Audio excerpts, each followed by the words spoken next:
මේ වීඩියෝ එකෙන් අපි කතා කරන්න යන්නේ අපි යම්කිසි වීඩියෝ ෆයිල් එකක් දැම්මට පස්සේ ඒ වීඩියෝ ෆයිල් එකේ තියෙන ඕඩියෝ කොටස සහ වීඩියෝ කොටස වෙන් කරගන්නේ කොහොමද කියලා. ඔයාලට පේනවා දැන් අපි මෙතනට ෆයිල් එකක් දාලා තියෙන්නේ. මේ ෆයිල් එකේ ඕඩියෝ පාර්ට් එකකුත් තියෙනවා, වීඩියෝ පාර්ට් එකකුත් තියෙනවා. මම මේ ෆයිල් එක සම්පූර්ණයෙන් මෙන්න මේ විදිහට සිලෙක්ට් කරලා වම් පැත්තට හරි නැත්නම් දකුණු පැත්තට හරි අරන් ගියොත් ඔයාලට පේනවා සම්පූර්ණ ෆයිල් එකම යනවා. ඒ කියන්නේ උඩ තියෙන වීඩියෝ ලේයර් එකයි යට තියෙන ඔඩියෝ ලේයර් එකයි කියන දෙකම අපි මවුස් එක අරගෙන යන ඕන තැනකට මූව් වෙනවා. ඉතින් මේ දෙක වෙන් කරගන්නේ කොහොමද කියන එක තමයි අපි දැන් බලන්න යන්නේ. ඔයාලට කරන්න තියෙන ගොඩක් සරල දෙයක්. මුලින්ම මේ ලේයර් එක සිලෙක්ට් කරන්න. ලේයර් එක සිලෙක්ට් කරන්න ඔයාලට පුළුවන් ඔඩියෝ ලේයර් එක හරි නැත්නම් වීඩියෝ එක හරි මේ දෙකෙන් කෝක ක්ලික් කරත් මේ සම්පූර්ණ ලේයර් එක සිලෙක්ට් වෙනවා. මම මෙන්න මේ විදිහට මෙතනට ඇවිල්ලා එක සැරයක් ක්ලික් කරනවා. එතකොට මේක සිලෙක්ට් වුණා. දැන් ඔයාලට කරන්න තියෙන්නේ right click කරන්න. right click කරාට පස්සේ මෙන්න මේ වගේ option menu එකක් එනවා. මෙතනින් ඔයාලා මෙන්න මෙතන තියෙන unlink කියන එක දෙන්න. unlink මම මේක එක සැරයක් click කරනවා. එහෙම click කරාට පස්සේ මෙතන තිබ්බ audio layer එකයි video layer එකයි දෙකට වෙන් වෙනවා. දැන් අපි බලමු උඩ තියෙන video layer එක අරන් ගියොත් යට තියෙන audio layer එකත් ඒකත් එක්ක එනවද කියලා. අපි දැක්ක මේ වීඩියෝ එක පටන් ගද්දී මම මෙතනින් උඩින් හරි යටින් හරි ක්ලික් කරලා දකුණු පැත්තට ගෙනියනකොට යට තිබ්බ audio layer එකත් එක්කම තමයි මේ සම්පූර්ණ ෆයිල් එක ආවේ. මම දැන් මොකද කරේ මේක right click කරලා unlink කියන එක දුන්නා. දැන් මේ video layer එකයි audio layer එකයි වෙන් වෙලා තියෙන්නේ. ඒ කියන්නේ දෙක එකට නෙමෙයි තියෙන්නේ. දැන් මම මෙන්න මේ විදිහට video layer එක ගෙනිච්චොත් ඔයාලට පේනවා අර යට තියෙන audio layer එක එන්නේ නැහැ, video layer එක විතරයි move වෙන්නේ. මම මේක තව ටිකක් දකුණු පැත්තට ගෙනියනවා. දකුණු පැත්තට ගෙනියන්න කලින් අඩු කිරීමේ ලකුණ ප්‍රෙස් කරලා බටන් එක ප්‍රෙස් කරලා මේ විදිහට පොඩ්ඩක් පොඩි කරගන්නවා layer දෙකම. මම දැන් video layer එක මේ විදිහට ගෙනියනවා. මේ පේනවනේ. කොහාට ගෙනිච්චත් audio layer එක එන්නේ නැහැ. දැන් මෙතන black color වෙලා තියෙනවනේ. මේ black color වෙන්න හේතුව මොකක්ද දන්නවද? මෙතන window එකෙන් පෙන්වන්නේ video එක preview එකක්නේ. දැන් අපි video එක තිබ්බ එකනේ මෙහෙට අරන් ගියේ. ඒක නිසා තමයි මොකුත් පෙන්වන්නේ නැත්තේ. අපි මේ නිල් පාට ඉර මෙන්න මේ විදිහට video එක තියෙන පැත්තට ගෙනාවොත් අන්න එතකොට මෙන්න මේ විදිහට ඔයාලට පේනවා video එකේ preview එකක් පෙන්නනවා. ඒ වගේම මේ නිල් පාට ඉර නැවත මෙතනට ගෙනල්ලා ඊට පස්සේ මෙන්න මේ තිබ්බ වීඩියෝ ෆයිල් එකත් වීඩියෝ ලේයර් එකත් මේ විදිහට මම මවුස් එකෙන් ක්ලික් කරගෙන ඇදගෙන ඇවිල්ලා මෙතනට දානවා. එතකොට ඔයාලට පේනවා නැවත වීඩියෝ එකේ ප්‍රිවිව් එක සාමාන්‍ය විදිහටම පෙන්නනවා.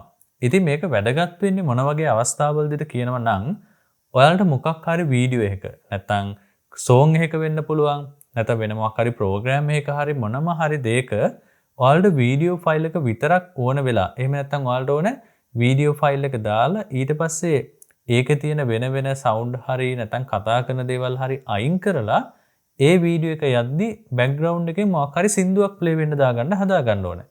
ඉතින් මෙහෙම කරන්න නම් ඔයා මේ වීඩියෝ ෆයිල් එකයි ඔඩියෝ ෆයිල් එකයි අයින් කරගෙන වීඩියෝ එකේ තියෙන ඔඩියෝ පාර්ට් එක ඩිලීට් කරන්න ඕනනේ. ඒ වගේ අවස්ථාවල තමයි මේක වැදගත් වෙන්නේ. දැන් මම මේ දෙක වෙන් කරගෙන තියෙන්නේ.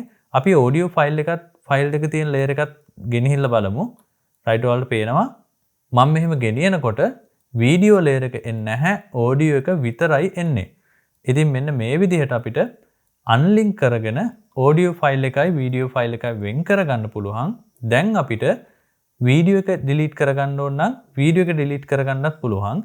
ඒ කියන්නේ ඔයාලා සින්දුවක් අපි හිතමුකෝ ඔයාලා සින්දුවක් YouTube එකෙන් ඩවුන්ලෝඩ් කරගෙන ඒකේ වීඩියෝ එක නැතුව ඔඩියෝ එක විතරක් ඔයාලට ගන්න ඕන කියලා.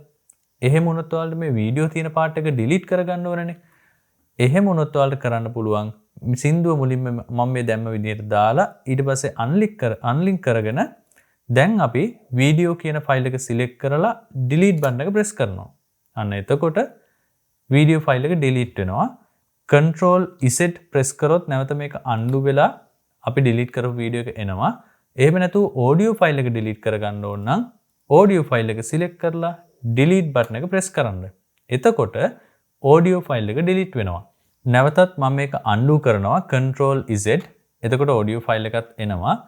අපි හිතමුකෝ මේ දෙකෙන් ඔඩියෝ ෆයිල් එක ඩිලීට් කරගෙන ඔයාලට මේ වීඩියෝ එක විතරක් ගන්න ඕන වුණා නම් ඔයාලට කරන්න තියෙන්නේ අපි මුලින් වීඩියෝ එකත් කරා මේ වීඩියෝ එක පටන් ගන්න තැනට ඇවිල්ලා ඉන් එක සිලෙක්ට් කරනවා ස්ටාර්ට් එක I අකුර ප්‍රෙස් කරනවා ඊට පස්සේ end එකට යනවා end එක ගාවට ගිහිල්ලා අපි plus icon එක use කරලා මේ විදිහට layer එක පොඩ්ඩක් ලොකු කරගෙන දැන් අපි end එක කියලා හිතුවට ඇත්තටම end එකේ නෙමෙයි ඉඳලා තියෙන්නේ ඊට පස්සේ arrow keys වලින් මෙන්න මේ විදිහට arrow keys click කරගෙන ඉද්දි ඒ කියන්නේ press කරගෙන ඉද්දි එක දිගට යනවා අර නිල් පාට ඉර මේ විදිහට black color screen එක black වෙනකම්ම ගන්නවා අපි එකපාරක් නැවත arrow keys වලින් වම් පැත්තට click කරා right මෙතන අවසානයේ තව එකක් click කරා මෙතන තමයි end එක O අකුර press කරා නැවතත් අපි මේ layer එක පොඩි කරගන්නවා අඩු කිරීමේ ලකුණ click කරලා right in එකයි out එකයි select කරලා තියෙන්නේ sequence render into out කියන එක දුන්නා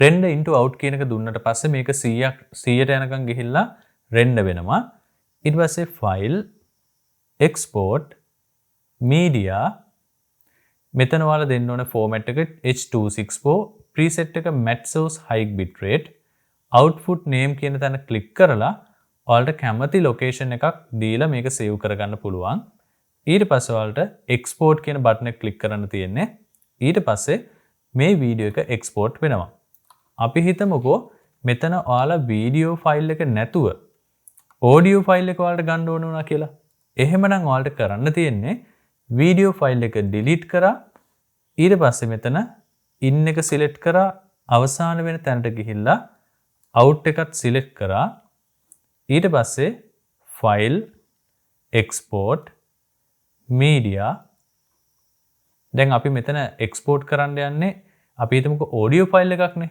mp3 විදිහට කියලා එහෙමනම් ඔයා මෙතන format එක දෙනවා මේ format වලින් mp3 කියලා මෙන්න මෙතන තියෙනවා mp3 කියලා mp3 කියලා change කරාට පස්සේ preset එකත් automatically change වෙනවා ඒක එහෙමම තියන්න output name එක අපි කියන තැන click කරලා කැමති තැනකට location එක මේක save කරගන්න දෙන්න පුළුවන් ඊට පස්සේ මෙතන export කියන එක click කරන්න එතකොට ඔයාලට audio file එක mp3 file එකක් විදිහට export කරගන්න පුළුවන් හොඳයි මෙන්න මේ විදිහට තමයි video file එකක තියෙන audio part එකක් හරි එහෙම නැත්නම් video part එකක් හරි delete කරලා unlink කරගෙන delete කරලා export කරගන්නේ එහෙනම් අපි ඊළඟ වීඩියෝ එකෙන් හම්බෙමු